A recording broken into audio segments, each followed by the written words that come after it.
नमस्कार साथियों, कैसे हैं आप सभी? आशा करते हैं आप सभी लोग अच्छे होंगे, स्वस्थ होंगे, मस्त होंगे और अपनी तैयारी को भी अच्छे से कर रहे होंगे। तो हम लोग यहाँ से 25 क्वेश्चन डिस्कस करते हैं जो कि कहीं न कहीं रेलवे के ही हैं और आने वाले एग्ज़ाम में भी यही डायरेक्टली देखने को मिलेंगे। तो आइए वीडियो स्टार्ट करेंगे। वीडियो अच्छा लगे तो लाइक ज़रूर करना और चैनल को भी सब्सक्राइब कर लेना। तो यहाँ से हमारा 536 नंबर क्वेश्चन हो जाएगा कि इथेनॉल को एथेन में या इथेन में परिवर्तित करने के लिए डिहाइड्रेटिंग एजेंट के रूप में किसका उपयोग किया जाता है? तो ये हम लोग करते हैं सांद्र सल्फ्यूरिक अम्ल का, तो ऑप्शन सी यहाँ पे इसमें करेक्ट हो जाएगा। तो सांद्र सल्फ्यूरिक अम्ल का इसका फार्मूला होता है H2SO4। तो ये हो जाएगा सांद्र सल्फ्यूरिक अम्ल का और इसी को हम लोग कहते हैं तेजाब।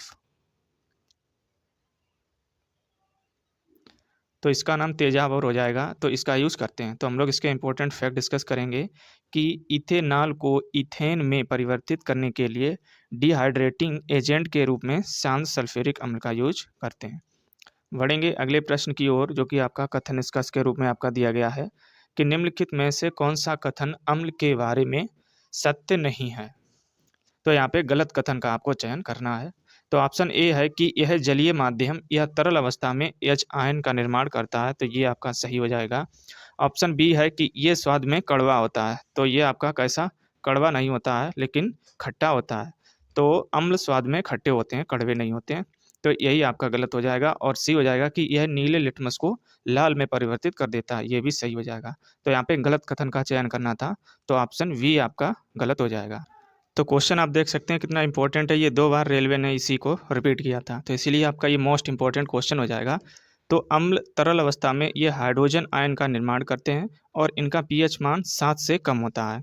वहीं आपका ब्रॉन्स्टेड तथा लॉरी ने बताया कि अम्ल वह रासायनिक यौगिक हैं जो प्रतिकारक यौगिक या क्षार को हाइड्रोजन आयन प्रदान करता है और अम्ल स्वाद में हमेशा ये खट्टे होते हैं। बढ़ेंगे अगले प्रश्न की ओर कि निम्नलिखित में से कौन-सा ऑक्साइड अम्लीय नहीं है? तो इसमें आपका ये हो जाएगा कार्बन मोनोऑक्साइड, इसका फ़ॉर्मूला हो जाएगा CO। तो अधातुओं के ऑक्साइड जो जल के साथ अभिक्रिया करके अम्ल बनाते हैं, उन्हें हम लोग कहते हैं अम्लीय ऑक्साइड। जैसे आपका हो जाएगा SO2, P2O5 और SO3, तो ये हो जाएँगे आपके अम्लीय ऑक्साइड। और जल जबकि आपका CO इसे कहते हैं हम लोग कार्बन मोनोऑक्साइड, ये उदासीन प्रकृति को दर्शाता है। अगला प्रश्न हो जाएगा कि अम्लीय नहीं है, तो इनमें आपको बताना है कौन अम्लीय नहीं है। तो अम्लीय ये आपका PCl4 ये भी हो जाएगा, PbCl4 ये भी हो जाए सॉरी SvCl4 तो ये भी आपका हो जाएगा, लेकिन आपका CCl4 ये नहीं होगा, बाकी Cl2 ये भी आपका हो जाएगा। तो यहाँ पे नहीं पूछा गया था, तो ऑप्शन सी आपका करेक्ट हो जाएगा। तो PCl4 एक अम्लीय यौगिक नहीं है। यह कार्बन टेट्राक्लोराइड या CCl4 एक कार्बनिक यौगिक है। यह एक रंगहीन वाष्पशील द्रव है और इसकी वाष्प वायु से भरी व अज्वलनशील होती है और इसका यूज़ हम लोग अग्निशामक के रूप में करते हैं। तो ये आपका मोस्ट इम्पोर्टेंट पॉइंट हो जाएगा कि अग्निशामक में किसका यूज़ करते हैं, तो कार्बन टेट्राक्लोराइड का यूज़ करते हैं और इसका ये आपका फार्मूला हो जाएगा। तो इसको आप नोट डाउन ज़रूर कर लेना। अगला प्रश्न हो जाएगा कि सांद्र नाइट्रिक अम्ल और सांद्र हाइड्रोक्लोरिक अम्ल का कितने के अनुपात में मिश्रण एक्वा रेजिया कहलाता है? तो ये मिश्रण होता है आपका 1:3 में, तो जिसको हम लोग कहते हैं एक्वा रेजिया, जिसमें सांद्र नाइट्रिक अम्ल और हाइड्रोक्लोरिक अम्ल का ये मिश्रण होता है। तो सांद्र नाइट्रिक अम्ल और सांद्र हाइड्रोक्लोरिक अम्ल का मिश्रण ही इसे हम लोग कहते हैं अम्लराज या एक्वा रेजिया और इन्हें प्रायः 1:3 के अनुपात में मिश्रित किया जाता है। इसे अम्लराज या एक्वा रेजिया के नाम से इसलिए दिया गया क्योंकि यह स्वर्ण और प्लेटिनम आदि नोबल धातुओं को गला देता है। तो इस प्रकार आप ये रिएक्शन देख सकते हैं। और फ्रेंड्स, इससे पहले हम लोगों ने बायोलॉजी की 79 क्लासें इसी प्रकार मोस्ट इंपॉर्टेंट जो भी रेलवे के एग्जाम हुए थे, तो वहाँ के सभी प्रीवियस ईयर क्वेश्चन हम लोगों ने डिस्कस किए थे। तो यदि आपने ये क्लासें नहीं देखी हैं, तो इनकी इसी चैनल पे हम लोगों ने प्लेलिस्ट बना दी है। तो एक-एक, दो-दो करके ये भी क्लासें आप देख सकते हैं और कम समय में हमने आपको ज़्यादा से ज़्यादा कंटेंट देने की कोशिश की है। तो लगभग 20 या 25 मिनट के अंदर हम लोग 25 क्वेश्चन डिस्कस करते हैं। बाकी यही क्वेश्चन आपके 25 आपके यूट्यूब पे 2-2 घंटे में आपके टीचर कराते हैं। लेकिन हम आपको 25 क्वेश्चन 25 मिनट में देते हैं, वो भी आपके विद एक्सप्लेनेशन के साथ। बाकी बचा हुआ समय आप अदर सब्जेक्ट को भी दे सकते हैं, इससे आपकी पढ़ाई और भी मजबूत हो जाएगी। तो इन वीडियो को आप ज़रूर देखें जो भी आपके बायोलॉजी के अभी छूटे हुए हैं। अगला प्रश्न हो जाएगा कि निम्नलिखित में से कौन सा दुर्बल अम्ल पानी में घुलनशील पर H आयन प्रदान करता है? तो ये अम्ल होता है आपका एस्टिक अम्ल। तो ऑप्शन बी यहाँ पे इसमें करेक्ट आपका हो जाएगा। तो एस्टिक अम्ल एक मोनोकार्बोक्सिलिक अम्ल है और इसका स्वाद खट्टा व गंध तीखी होती है और इसके या यह सिरके का मुख्य घटक होता है और पानी में घोलने पर एस्टिक अम्ल वियोजन प्रक्रिया से गुजरता है जिससे एसीटेट आयन, ये आप देख सकते हैं, ये CH3COO नेगेटिव तथा हाइड्रोजन आयन ये बनाता है। तो यहाँ पे इस प्रकार आप रिएक्शन देख सकते हैं। बढ़ेंगे अगले प्रश्न की ओर। अगला आपका हो जाएगा कि निम्नलिखित में से कौन से या कौन सा कथन सत्य या असत्य है? तो यहाँ पे ए है कि एक अम्ल जो पूरी तरह से जल में आयनित हो जाता है वह H आयनों का बड़ी मात्रा में उत्पादन करता है। एग्जाम्पल के लिए आपका हो जाएगा CH3COOH, H2CO3 और H2SO3।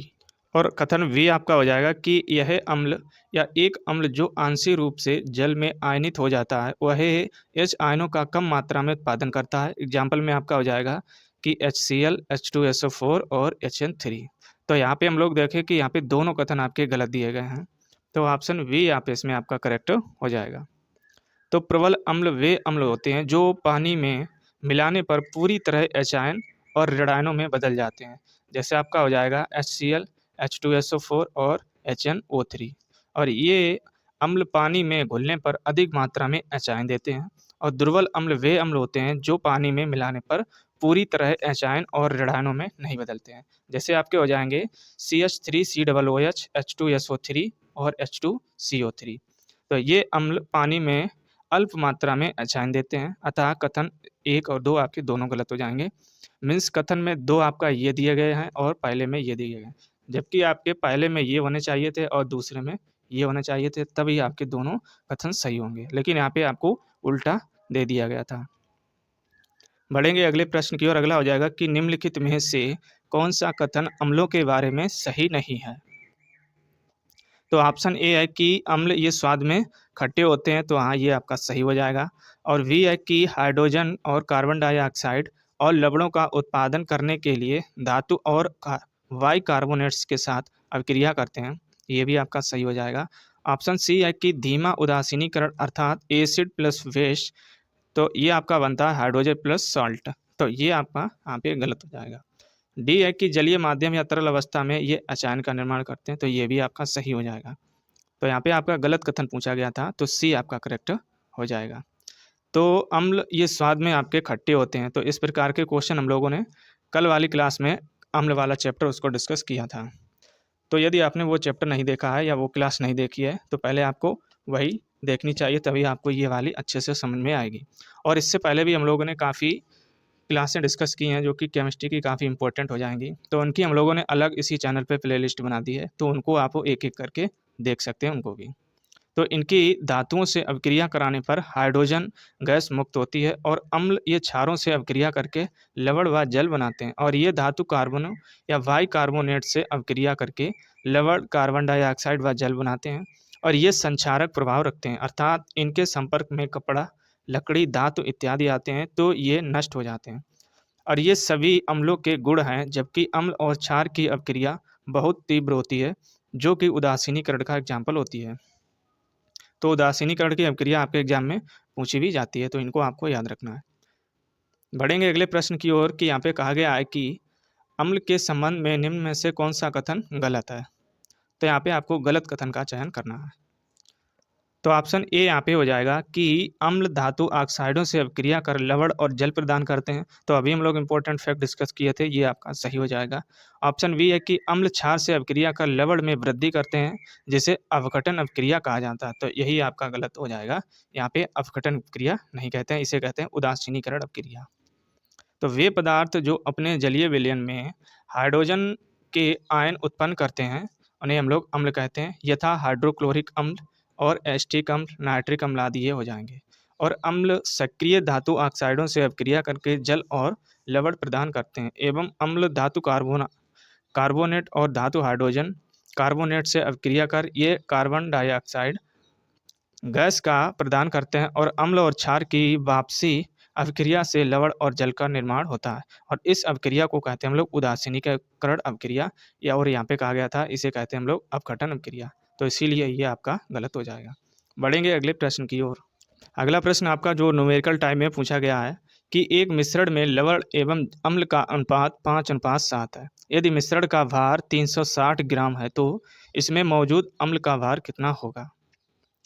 तो ये भार आपका हो जाएगा 210 ग्राम। ऑप्शन डी यहाँ पे इसमें करेक्ट हो जाएगा। अब बात आती है इसको निकालेंगे कैसे, तो आइए हम लोग इसको सॉल्व भी करते हैं। तो यहाँ पे लवण और अम्ल का अनुपात दिया गया 5:7, वहीं आपका मिश्रण भार यहाँ पे दिया गया है। तो यहाँ से अम्ल को हम लोग जब निकालेंगे या अम्ल का भार निकालेंगे तो ये फार्मूला आपको याद रखना है कि जो अम्ल का भार होता है जो आपका अनुपात में वो हो जाएगा वटे टोटल यहाँ पे हो जाएगा इंटू 360। तो यहाँ से आप देख सकते हैं इसको जब ऐड करेंगे तो 7 और 5 12 जो कि आपका ये लिखा हुआ है और ऊपर आपका अम्ल हो जाएगा 7। तो इसको हम लोग 12 से काट लेंगे, 12 से ये आपका जाएगा 30 बार और 7 का गुणा हम 3 में करेंगे तो 7 या 21 यानी 210 आपका यहाँ से इस प्रकार करेक्ट आंसर हो जाएगा। तो इस प्रकार हम लोग इसको सॉल्व करेंगे। अगला क्वेश्चन मोस्ट इंपॉर्टेंट आपका हो जाएगा कि निम्नलिखित में से कौन सा एक अम्ल का गुण नहीं है। तो ये ऑप्शन है कि अम्ल स्वाद में खट्टे होते हैं, ये आपका सही हो जाएगा। कि अम्ल स्वाद में कड़वे होते हैं, यही आपका गलत हो जाएगा। तो यहाँ पे गलत पूछा गया था तो ऑप्शन वी यहाँ पे इसमें गलत हो जाएगा। तो इस प्रकार आप जब अम्ल और क्षार के बारे में अच्छे से जानेंगे तभी आपको इस प्रकार के क्वेश्चन करने में आसानी रहेगी। तो अम्लों के सामान्य गुण यहाँ से आप समझ लीजिए तो इस प्रकार के क्वेश्चन अच्छे से कर पाएंगे। तो पहला तो इनको पहचानने के ये नियम हो जाएंगे कि ये स्वाद में खट्टे होते हैं और ये नीले लिटमस को लाल करते हैं और अम्ल केवल जल की उपस्थिति में अम्लीय गुण दर्शाते हैं। चौथा पॉइंट हो जाएगा कि इनका जलीय विलयन विद्युत का चालन करता है। पांचवा हो जाएगा कि ये हाइड्रोजन और गैस के निष्कासन के साथ कुछ धातुओं के साथ क्रिया करते हैं। छठा पॉइंट हो जाएगा कि अम्ल क्षार के साथ मिलकर लवण बनाते हैं। अतः विकल्प आपका वी ये अम्ल का सामान्य गुण नहीं होता है। कड़वे नहीं होते हैं तो ये कैसे होते हैं, खट्टे होते हैं। तो ये आपके इंपॉर्टेंट पॉइंट हो जाएंगे अम्ल को पहचानने के। बढ़ेंगे अगले प्रश्न की ओर जो कि मोस्ट इंपॉर्टेंट आपका एनटीपीसी में 2021 में लेटेस्ट पैटर्न पे ये पूछा गया था। तो म्यूरिएटिक अम्ल का वैज्ञानिक नाम क्या है।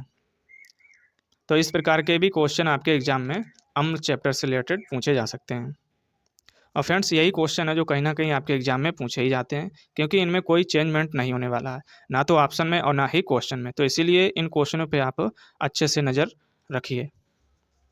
तो ये होता है आपका हाइड्रोक्लोरिक अम्ल। तो ऑप्शन वी यहाँ पे इसमें करेक्ट हो जाएगा। तो हाइड्रोक्लोरिक अम्ल एक प्रमुख ये अकार्बनिक अम्ल है। वस्तुतः हाइड्रोजन क्लोराइड गैस के जलीय विलयन को ही हम लोग हाइड्रोक्लोरिक अम्ल कहते हैं और इसे म्यूरिएटिक अम्ल भी कहा जाता है। मानव जठर नाल में इसकी अल्प मात्रा रहती है जो आहार पाचन में सहायक होती है। तो इस प्रकार के भी क्वेश्चन आपके अम्ल चैप्टर से पूछे गए थे।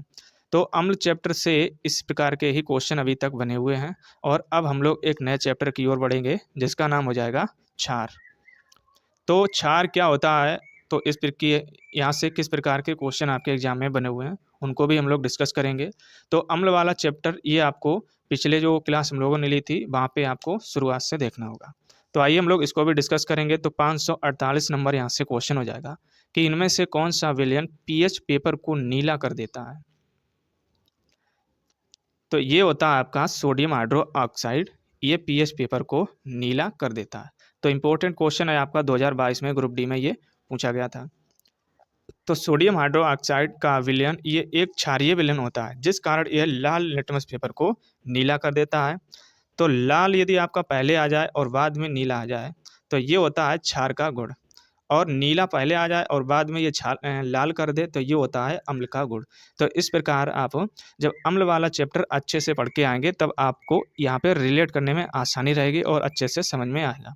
तो इसीलिए जो हमें पहली क्लास इससे पहले जो की थी वो आपको अच्छे से करनी है। तो अगला प्रश्न हमारा हो जाएगा कि निम्न में से कौन सा प्रबल क्षार नहीं है। तो इनमें आपको बताना है कि प्रबल क्षार नहीं है। तो इसमें आपका करेक्ट आंसर हो जाएगा CuOH का होल्टोआई। तो ये आपका एक प्रबल क्षार का एग्जाम्पल नहीं है।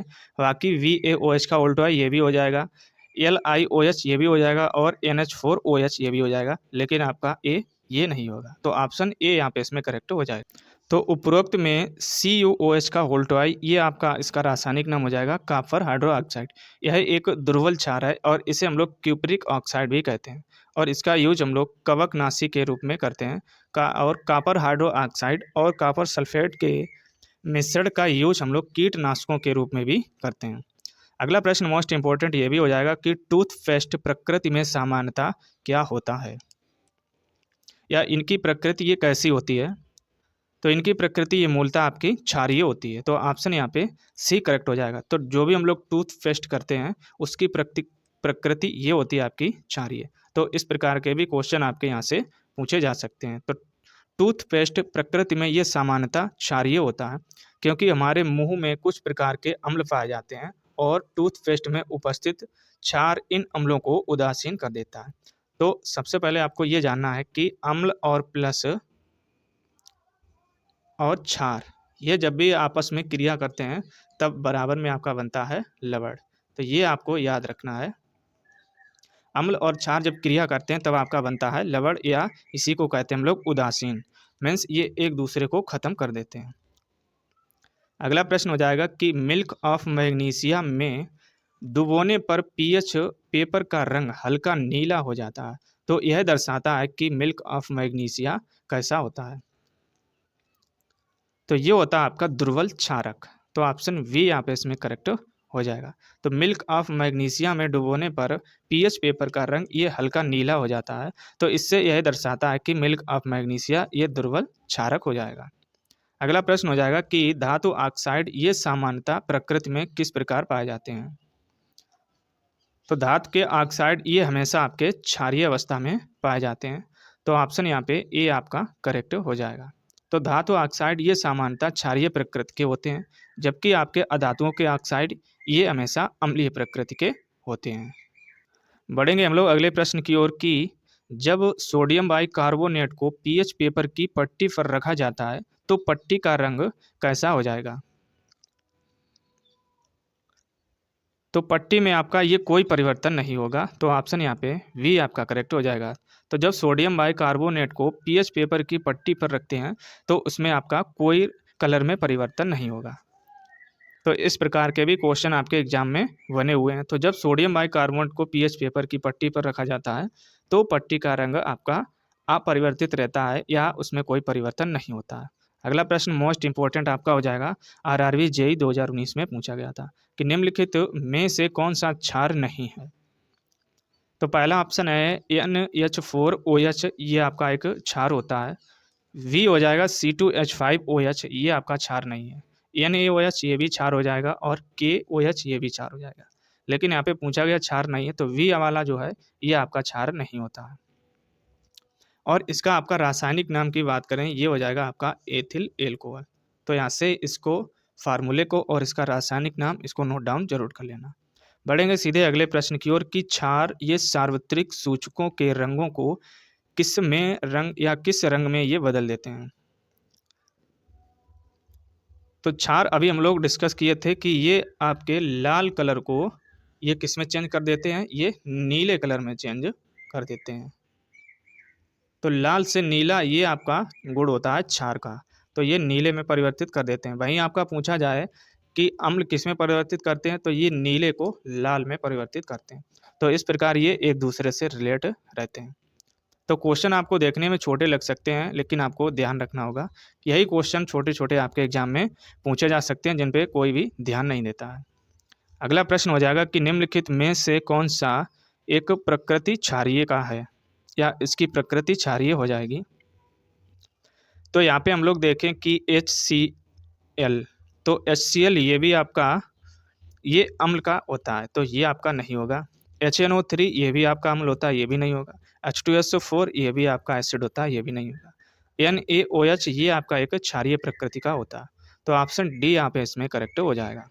तो NaOH ये प्रकृति में एक क्षारीय पदार्थ है, जबकि उपरोक्त सभी यौगिक जैसे HCl, HNO3 और H2SO4 ये मुख्यतः आपके अम्ल अवस्था में पाए जाते हैं।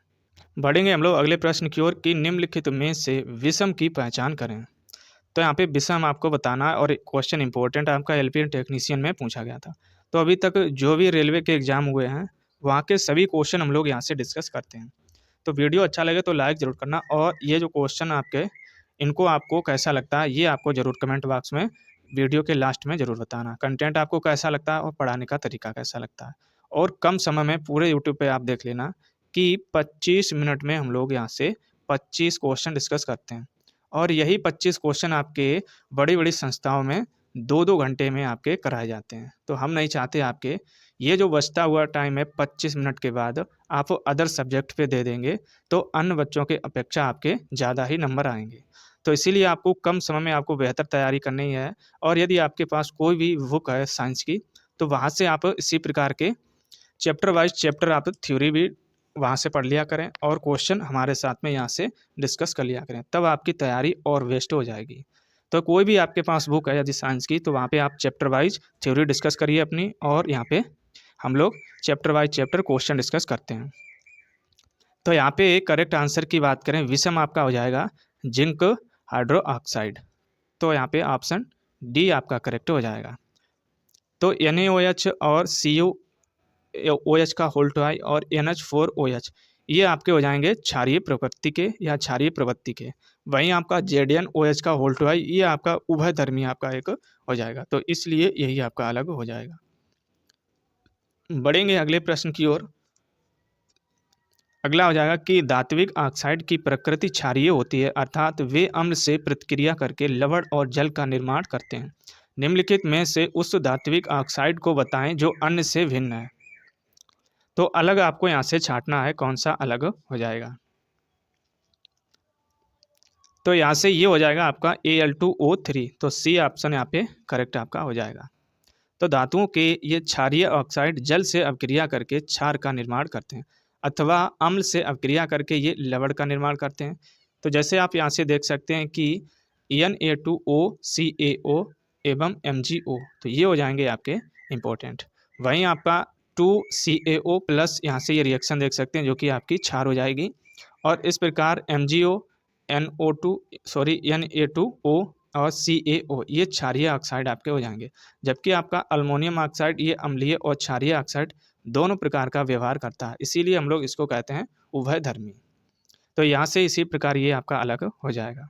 बढ़ेंगे अगले प्रश्न की ओर जो कि आपका कथन के रूप में आपका पूछा गया है, लेकिन आपका ये इम्पोर्टेंट हो जाएगा कि यहाँ पे बताना है गलत कथन कौन सा हो जाएगा। ऑप्शन ए है कि फेनोल्फथेलिन साबुन के घोल में गुलाबी बन जाता है, तो ये आपका सही हो जाएगा। गैर मेटालिक ऑक्साइड प्रकृति में अम्लीय होते हैं, ये भी आपका सही हो जाएगा। सी है कि नींबू में साइट्रिक अम्ल होता है, ये भी हो जाएगा। लेकिन आपका ये पॉइंट मोस्ट इंपॉर्टेंट है, डायरेक्टली एग्जाम में पूछा जाता है कि नींबू में कौन सा रस होता है या नींबू का खट्टा होना ये किस पे आधारित है, तो ये साइट्रिक अम्ल के कारण होता है। तो ऑप्शन डी यहाँ पे आपका गलत हो जाएगा कि सोडियम हाइड्रोक्साइड की क्षारीय प्रकृति सोडियम आयनों की उपस्थिति के कारण होती है, तो यही आपका गलत हो जाएगा। तो सोडियम हाइड्रोक्साइड इसका फार्मूला हो जाएगा NaOH, एक आपका क्षार है जिसकी क्षारीय प्रकृति के लिए जिम्मेदार आपका होता है OH आयन, तो ना कि आपका सोडियम होता है। तो यहाँ पे OH आयन होता है, और अम्लीय प्रकृति के लिए ये होता है आपका H आयन। तो यहाँ पे डी ऑप्शन में कहा था कि सोडियम आयन की उपस्थिति के कारण इसकी प्रकृति कैसी है, क्षारीय है, तो यही आपका गलत हो जाएगा, लेकिन आपकी होती है OH आयन के कारण। बढ़ेंगे हम लोग आज के लास्ट क्वेश्चन की ओर कि निम्नलिखित में से कौन सा गुण क्षार का नहीं है, तो ये भी आपका इंपॉर्टेंट क्वेश्चन हो जाएगा। तो ए ऑप्शन है कि वे अम्लों के साथ प्रतिक्रिया करते हैं और उन्हें न्यूट्रल कर देते हैं, तो ये आपका सही हो जाएगा। अम्ल और क्षार जब भी क्रिया करते हैं तो उदासीन हो जाते हैं। बी ऑप्शन है कि वे लाल लिटमस को नीला कर देते हैं, ये भी सही हो जाएगा। सी ऑप्शन हो जाएगा कि नीले लिटमस को लाल रंग में परिवर्तित करते हैं, ये आपका गलत हो जाएगा। ये गुण होता है आपका अम्ल का, ना कि क्षार का। तो नीले को लाल करना ये होता है आपका अम्लों का, और लाल से नीला करना ये हो जाएगा क्षार का। तो सी यहाँ पे इस प्रकार आपका करेक्ट हो जाएगा। तो इस प्रकार देख सकते हैं ये हो जाएँगे इसके इम्पोर्टेंट पॉइंट। तो यहाँ से कंप्लीट होते हैं आपके 25 प्लस क्वेश्चन, जो कि एग्ज़ाम में कहीं न कहीं यही क्वेश्चन आपको डायरेक्टली देखने को मिलेंगे, क्योंकि रेलवे सबसे ज़्यादा अपने प्रीवियस ईयर क्वेश्चन ज़्यादा रिपीट करती है। तो हमने आपको बताया यदि आपके पास कोई भी बुक है, तो वहाँ पे आप चैप्टर वाइज़ थ्योरी वहाँ से डिस्कस करके आया करें और यहाँ से आप चैप्टर को रिवीजन किया करें, जो कि क्वेश्चन के रूप में हो जाएँगे। इससे आपकी तैयारी और सॉलिड हो जाएगी और एक समय आपका ऐसा आएगा क्वेश्चन देखते ही आपका आंसर पे सीधे क्लिक होगा। तो चलिए इस प्रकार आपको हम लोग धीरे-धीरे बढ़ते रहेंगे आगे। मिलेंगे हम लोग एक नए वीडियो में। जय हिंद।